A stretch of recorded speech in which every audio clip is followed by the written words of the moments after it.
하늘 양식 내게 채워주소서.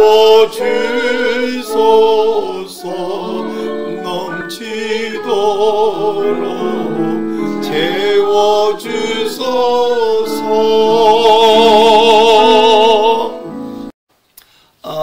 구글에서요 인력사무소라는 데를 검색하면 가까운 지역에 인력사무소 어디 있는지 이렇게 보여줘요. 아침에 일찍 인력사무소에 나가서 기다리면 그 일손이 필요한 회사들이 와가지고 필요한 숫자만큼 데리고 갑니다. 그러면 가면 무슨 일을 하느냐, 하루 동안 무슨 일을 하느냐는 어느 회사에서 나온 누구를 만나느냐에 따라서 하루가 결정되어 버립니다. 자, 그런가 하면 여러분, 요즘은 거의 없어졌는데 옛날에 우리나라가 못 살 때에 미국으로 이민 가는 것이 아주 막 선망의 대상이었잖아요. 그럼 미국 가면 뭐하고 사느냐 할 때에 공항에 딱 내렸을 때 마중 나오는 분이 누구냐에 따라서 어디 가서 살고 무슨 일을 종사하면서 남은 생애를 살 것인가가 결정됩니다. 이처럼 사람이 누구를 만나느냐가 그 남은 생애를 결정해요. 한 30살쯤 되면 처녀가 총각을 만나고 총각이 처녀를 만나서 이제 결혼을 하려고 준비하지요. 어떤 배우자를 만나에 따라서 30세 이후 요즘 뭐 90까지 사는데 3분의 2에 해당되는 그 긴 생애가 결정될 뿐 아니라 내 인생만이 아니라 내 아들, 딸들이 어떻게 살지가 내 배우자에 따라서 결정이 돼요. 이런 만남 가운데서 가장 중요한 만남 뭐냐? 한 번의 만남으로 내 평생이 결정되고 내 자녀 대대로 결정될 뿐 아니라 영원까지 결정되어 버리는 중요한 만남이 있습니다. 오늘은 처음에는 우연한 만남이고 또 처음에는 어색한 만남이었지만 한 번의 만남으로 운명이 달라져 버린 한 만남에 관한 이야기를 해드릴게요. 예루살렘에서 약 60km 정도 북쪽으로 올라가면요 사마리아 지역에 세켐이라는 마을이 있었어요. 이 마을은 종교적으로 차별을 받는 곳이고 또 그 마을 안에는 가정적으로 매우 불행한 한 여인이 살고 있었습니다. 왜 종교적으로 차별받겠냐면 이 세켐이 포함되어 있는 이 북부 이스라엘 지역이 오래전에 아수르에 정복됐는데 아수르는요 어떤 나라를 정복하면 이 나라 국민들을 먼저 정복한 저 나라에 막 강제 이주시키고요 또 저쪽 나라 사람들을 또 다른 나라로 강제 이주시키고 해서 막 민족들을 뒤섞어 버리는데 이렇게 민족을 섞어 놓으면 반란을 못 일으킬 것이라고 생각했던 모양이에요. 그래서 민족들을 섞어 강제 이주시켜 놓고 세월이 흐르니까 서로 다 혼혈족이 되어 버렸습니다. 이래서 순수 혈통을 굉장히 중시하는 유대인들이 혼혈족이 되어버린 이 사마리아 지역 사람들을 다 멸시했어요. 세켐 마을도 마찬가지고요. 자, 사람이 남에게 멸시를 받으면 어떻게 됩니까? 반감이 생기죠. 그래서 서로 원수가 되었어요. 그래서 이 사람들은 하나님께 제사를 하러 예루살렘으로 가야 되는데 반감이 생기니까 예루살렘 안 가고 우리끼리 여기서 그리심산에서 우리끼리 성전 세우고 우리끼리 제사한다 이렇게 됐어요. 그럼 성전에 안 가고 자기들끼리 살면 괜찮을 줄 알았는데 어때요? 살아보니까 가슴속 허전함과 공허함은 부인할 수가 없었습니다. 여러분, 사람이 등 따숩고 배부르면 행복할 것이라고 우리가 막 주장해보지만 실제로 공허함을 부정할 수가 없습니다. 그 세켐 사람들의 공허함도 마찬가지였어요. 또 게다가 이 여자는 가정적으로 매우 불행했습니다. 그녀도 처녀 시절에는 행복한 가정생활을 꿈꿨습니다마는 무슨 사정인지 이 여자는 남편을 5번이나 바꾸고 6번째 남자랑 살고 있습니다. 어쩌다가 이 여자가 남편을 5번이나 바꾸게 됐는지 그 사연은 잠시 후에 좀 생각해 보기로 하고요. 하여간 이 여자의 결혼 생활은 순탄하지 못했고 온 동네에서 이 여자를 좋아하는 사람은 한 명도 없었어요. 그래도 산 목숨은 살아야 되니까 최소한 사람이 뭐가 필요하냐? 먹고 마시는 건 필요하잖아요. 먹을 때는 반드시 물이 있어야 되기 때문에 마을 어귀에 있는 공동 우물에 가서 물을 길어와야 해요. 근데 우리나라도 보면 그 우물 옆에 아낙들이 모이고 거기서 서로 얘기도 하고 정보도 듣고 누구 험담도 하고 이게 막 사람 사는 재미이기도 한데 모든 사람이 자기를 싫어하니까 이 사람은 물기를 가는데 언제 가냐? 하루 중 가장 햇빛이 뜨겁고 사람들이 아무도 활동하지 않는 그 시간에 물기를 가는 거예요. 사실 이 중동지방의 뜨거운 햇빛은 살인범인데 그 시간에 나가는 것은 정말 짜증이 나고 죽는 것처럼 괴롭겠지만 눈총 따가운 사람들을 만나는 것보다 차라리 그게 속편했습니다. 그렇게 살고 있는데 어느 날 이상한 일이 벌어졌어요. 평소에 그 시간에는 분명히 바깥에 사람들이 안 돌아다니고 우물에 마을 어귀에 사람이 없어야 되는데 우물에 갔더니 웬 낯선 남자가 있습니다. 그것도 낯선 사람이고 이 손님인데 이 동네 사람이 아니라 자기들과 원수지간이 유대 사람이에요. 물론 그 사람이 불행 중 다행한 것은 자기를 처음 보니까 자기의 속사정을 알 리가 없죠. 비난과 눈총은 안 주겠죠. 그렇지만 사람 만나는 자체가 불편한 이 사람은 얼른 물을 길어서 도망치듯 집으로 가려고 했습니다. 근데 이건 또 무슨 일입니까? 이 유대인이고 낯선 남자인 이 사람이 자기에게 말을 걸어오는데 물 좀 달라는 거예요. 물론 사람이 목이 너무 마르면 그 뜨거운 지역에 처음 보는 사람에게 여자에게 물 달라 할 수 있겠죠. 하지만 서로 호의를 베푸는 사이가 아니고 원수지간이에요. 유대인과 사마리아인은. 그래서 여자가 퉁명스럽게 대답합니다. 당신은 유대인이고 남자인데 어찌 사마리아인 여자 나에게 물 달라고 하십니까? 근데 아무리 퉁명스러워도 너무 목이 마르면 지금 그런 사람 좀 살려달라 물 달라 할 것 같은데 이 남자는 더 이상한 소리를 합니다. 지금 네가 너에게 물 달라는 사람이 누군 줄 알았더라면 네가 그 사람에게 물을 요구했을 것이다. 아니 지금 물 달라 해놓고 거꾸로 이게 무슨 소리예요? 그래서 아니 물 기를 수 있는 도구는 나한테만 있는데 당신이 무슨 물을 방금 나한테 물 달라 했잖았냐.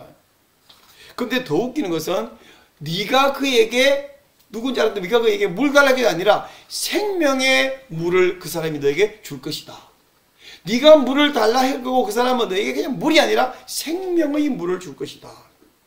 아니 생명의 물은 뭡니까? 이 우물은 그 옛날 우리 선조 야곱이 우리 후손에게 물려줘서 지금까지 쓰고 있는데 당신은 야곱보다 더 위대한 사람인가요?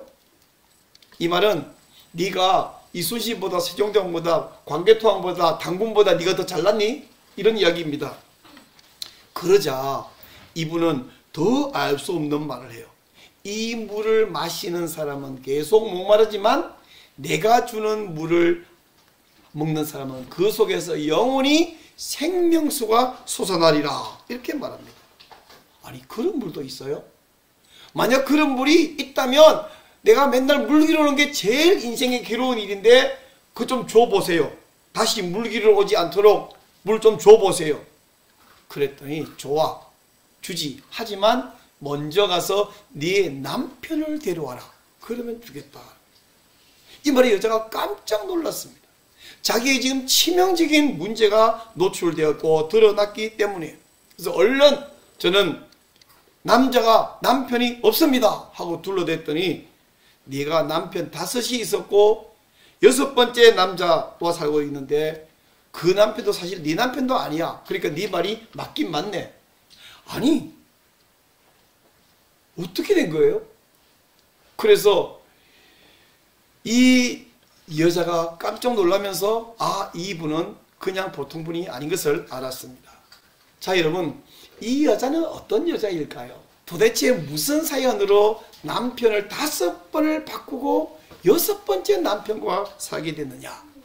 사람들은 이 이야기를 아는 사람들은 너무 쉽게 이렇게 생각하는 분이 많습니다. 여자는 매우 문란한 여자라서 한 남자로 만족하지 못하고 남편을 버리고 또 새로운 남편을 버리고 바꾸치기 하고 그래서 6번째 남자랑 살고 있다. 그렇게 이 사람을 오해하면서 매우 나쁜 여자로 정죄하는 사람이 꽤나 많습니다. 근데 그건 너무 쉽게요. 2021년의 사고방식으로 1960년 시대를 생각하면 크게 오해할 수 있죠. 마찬가지로 2021년 생각으로 2000년도를 생각하면 크게 오해할 수 있습니다. 아니 2000년 전을 생각하면 크게 오해할 수 있습니다. 2000년 전 그 시대에는요, 남자가 없는 여자는 먹고 살 수가 없었어요. 경제력이 제로. 지금 시대는 여자 중에서 경제력이 굉장히 높은 분도 있고 좀 낮은 분도 있고 어떻게든 먹고 사는데, 그 시대는 빵을 못 먹어요. 그래서 그 시대는 남자가 부인을 마구 버리는, 마구 이혼하는 일은 흔했지만 여자는 남편을 버리거나 바꾸거나 이혼할 권리가 없었어요. 그럼 죽는 거예요. 아니 남편을 버리면 굶어 죽는데 남편을 버려요? 쫓겨나는 여자는 수두룩했습니다. 자, 그렇다면 다시 생각해봅시다. 그러면 자기가 남편을 버린 물러난 자가 아니라면 남편에게 5번 이혼을 당했을까요? 그것도 말이 안 됩니다. 왜 말이 안 되냐면, 어떤 남자가 이 여자를 버렸는데 혹시 또 다른 남자가 이 여자를 결혼할지 몰라. 근데 이 여자가 또 버렸어. 그럼 세 번째 남자가 또 결혼해서 또 버렸어. 자, 여러분, 한 번 버림받은 여자에게도 장가갈 남자가 흔치 않은데 3번, 4번, 5번까지 버림받았는 여자에게 계속 장가갈 남자가 있겠습니까? 그 정도로 이 여자가 매력적이라면 처음부터 버림받지 않았겠죠. 아니 남이 6번, 5번 버린 여자가 누가 장가갑니까? 그 시대에 말이죠. 막 너무 예쁘거나 너무 돈이 많은 여자가 아니에요 지금. 자, 그렇다면 이 여자는 왜 5번 남편을 바꾸느냐? 어떤 가능성이 있냐면, 고대 사회에는요, 남편이 죽으면 여자가 먹고 살 길이 없다 그랬잖아요. 그래서 이런 과부들을 위한 구제책으로 그 시대는 우리가 생각하면 상상이 안 되는 어떤 제도가 있었냐면, 남편이 아들을 못 낳고 죽어버리면 시동생이 이 형수하고 결혼을 해서 아들을 낳게 해줘야 되는 의무가 시동생에 있었어요. 요즘 생각하면 말이 안 되고 이해가 안 되지만 그때는 그게 합리적인 제도로 모두가 인정하고 받아들이는 제도였습니다. 이 제도를 형이 죽으면 형수를 취해야 된다. 그래서 형사 취수 제도라고도 하고, 또 다른 말로는 형을 대신해서 아들을 낳아서 형의 대를 이어준다 하는 말에서 계대 결혼 제도라고도 해요. 자, 그렇다면 이 여자가 지금 가능성은 남편을 막 버린 것도 가능성이 크게 없고, 결혼을 계속해갖고 계속 이혼당했을 가능성보다는 남편이 죽어서 시동생과 결혼했고 또 이 새로운 남편이 죽어서 또 결혼했고 했을 가능성이 제일 큽니다. 이제 제가 말하는 건 다 가능성이라 그러잖아요. 얘가 본 적이 없으니까. 그래서 이 사람이 만약에 시동생과 계속 결혼했는데 계속 남편이 죽었어요. 왜 죽은지를 몰라. 그 옛날에는 젊은 남자들이 사냥하다가도 죽고, 특별히 전쟁하다가도 죽고, 어떤 데는 병걸에서 죽고, 이런 죽는 일이 많았습니다. 이유가 무엇이든지 한 집안에 5번까지 형제들이 다 이 여자하고 결혼하면 아들도 하나 못 낳고 죽었다고 하면 그 시대에는 마을 사람이 전부 친척이거든요. 이런 것을 보고 우리가 시족사회 또는 우리 그 한 동네가 다 집성촌이라 그러죠. 집성촌. 고대 사회는 다 집성촌이었거든요. 그러니까 이웃 사람이 전부 친척이에요.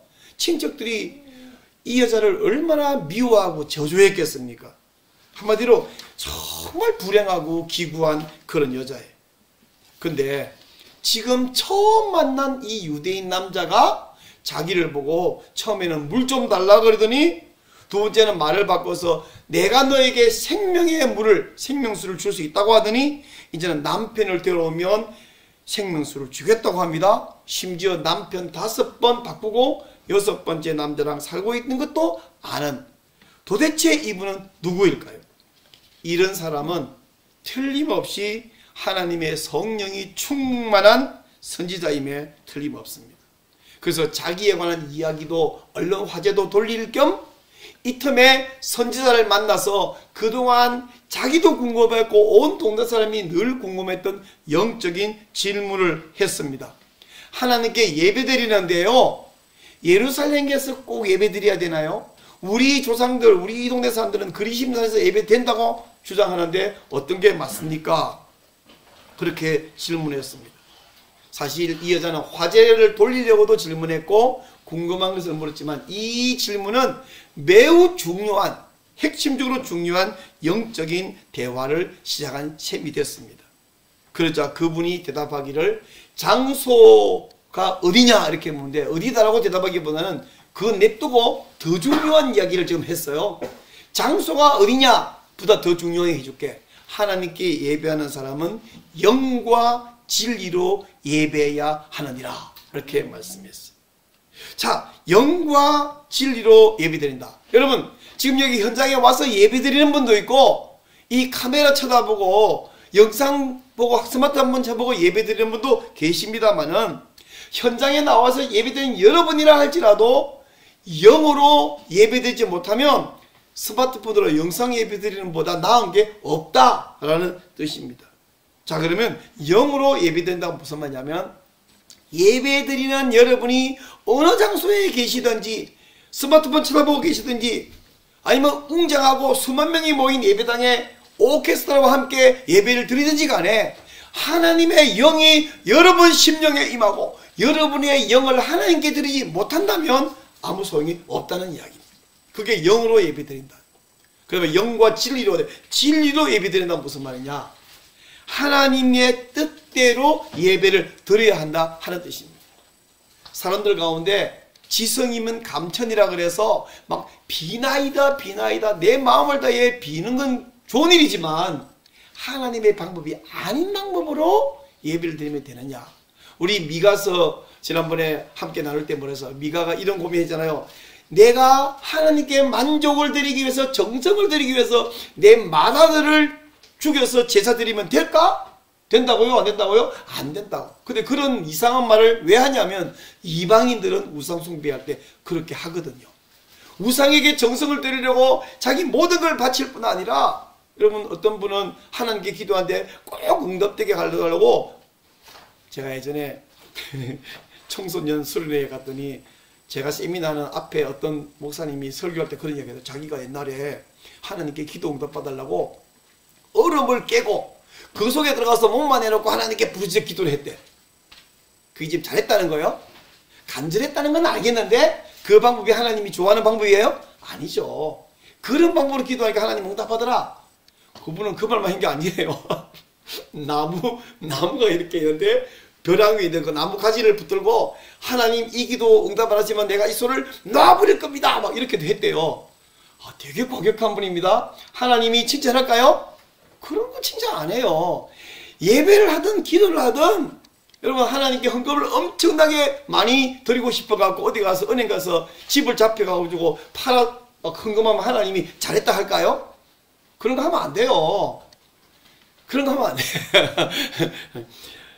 심지어 막 훔쳐와가지고 막 헌금하면 하나님 잘했다 할까요? 절대 안 됩니다. 하나님 방법으로 하나님을 섬겨야지 예배를 드리든 헌금을 하든 전도를 하든 전도를 가가지고 예수 안 믿으면 멸망할 거라고 막 저주하면 하나님이 기뻐할까요? 그런 거 기뻐 안 해요. 그런 이상한 방법으로 전도해도 안 되고 정상적인 방법, 하나님의 방법으로 예배해야 됩니다. 영과 진리로 예배해야지 하나님께 내 영혼과 마음을 안 드리고 예배하거나 잘못된 방법으로 예배하면 안 된다. 예수님은 장소 이야기는 냅둬버리고 더 중요한 이야기를 하셨습니다.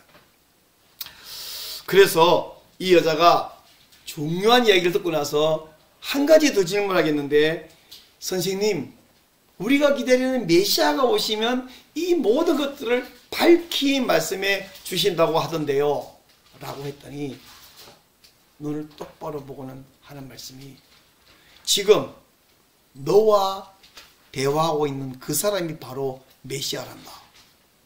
지금 무슨 이야기예요? 나다. 네가 말하고 기다린 그 메시아다. 바로 그 이야기 딱 떨어질 즈음에 제자들이 마을에 먹을 것을 구하러 갔다가 막 돌아왔어요. 그리고는 이 여자는 물 잃어 왔던 물동이를 버려두고 마을로 달려갔습니다. 그리고 소리를 질렀습니다. 제 이야기 좀 들어보세요. 우리가 대대로 기다리던 그 메시아가 지금 우리 마을 앞에 와 있습니다. 와서 그분을 좀 만나보세요. 이 여자 서로 외면하고 안 만나던 여자가 하도 소리 지르니까 그 세계 마을 촌장과 또 지도자들이 다 나왔습니다. 그리고 우물가에 와서 이 분을 만났어요. 그리고 몇 번 대화를 나누더니 이 예수님을 자기 마을로 모시고 들어가서 하룻밤 그분과 함께 지내면서 그날과 그 다음날 이틀 동안 예수님이 천국 복음을 들려주었고 세계 마을 사람들은 많은 사람들이 예수님을 믿게 되었습니다. 자, 이 이후에 더 이상 마을 사람들은 이 여자를 멸시하지 않았습니다. 이 불쌍한 여인을 천대하지 않았습니다. 오히려 자기들에게 메시아를 소개해준 이 여자를 귀한 대접을 해줬어요. 자, 이 여자는 영적인 운명이 바뀌니까 가정도 회복이 되었습니다. 더 이상 새로운 남자랑 결혼할 필요도 없게 되었습니다. 사랑하는 여러분, 영혼이 구원받으면 가정도 회복되고 육신도 회복되는 줄 믿으시기 바랍니다. 아멘. 가정적으로 혹은 개인적으로 어떤 문제를 가지고 계십니까? 제가 꼭 드리고 싶은 말씀은 그 문제만 주목하고 문제만 붙들고 씨름하지 말고 먼저 영적인 문제를 해결받아야 한다라는 사실이에요. 그리고 왜냐하면 영적인 문제를 해결받으면 가정적 문제, 육신적 문제가 함께 회복될 것이기 때문입니다. 그럼 이 중요한 이 여자분의 이름은 뭘까요? 이 여인의 성은 우, 이름은 물가입니다. 우물가 여자입니다. 이 우물가 여인은 예수님과 만난 것이 처음에는 우연한 만남이고 또 어색한 만남이었고 이상한 만남이었지만 그 만남은 운명적 만남이었고 그의 생애 최고의 만남이었습니다. 우물가 여인처럼 지금 여러분이 마음을 열고 예수님을 받아들인다면 이 만남은 여러분 생애 최고의 만남이 될 줄로 믿습니다. 아멘. 또 뿐만 아니고 여러분만이 아니라 여러분의 자녀들 대대손손 운명이 지옥에서 천국으로 옮겨지는 축복된 만남이 될 줄로 믿습니다. 아멘. 그러므로 지금 여러분에게 생명을 주시고 풍성한 삶을 주기 원하시는 예수님을 영접하시기 바랍니다. 성경은 이렇게 약속합니다. 영접하는 자 곧 그 이름을 믿는 자들에게는 하나님의 자녀가 되는 권세를 주셨나니.